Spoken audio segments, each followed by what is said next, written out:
آپ صلی اللہ علیہ وسلم نے ارشاد فرمایا کہ جو شخص کسی سے مال ادھار لے اور اس کی واپس کرنے کی نیت ہو تو اللہ اس کے مال میں برکتیں عطا کر دیتے ہیں، تو اللہ اس کی مدد و نصرت کرتے ہیں کہ صرف اس نے یہ نیت کی کہ میں نے اس سے پیسے ادھار لیے ہیں، میں اس کو انشاءاللہ واپس کروں گا، تو اس واپس کرنے کی نیت میں اللہ اس کی مدد و نصرت کرتے ہیں، اللہ اس کی مدد کرتے ہیں کہ یہ جلد از جلد اس کے پیسے اس کو واپس کر سکے۔ اور حدیث میں یہاں تک آیا ہے کہ اس کے دل میں تھا کہ یہ ادھار کے پیسے واپس کرے اور یہ مر گیا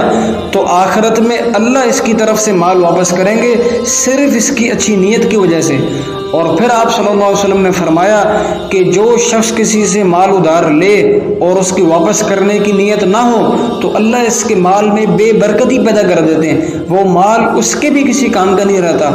اور حدیث میں آیا ہے کہ اللہ اس کا نقصان کرتے ہیں، اللہ اس مال کو ضائع کر دیتے ہیں صرف اس کی بری نیت کی وجہ سے۔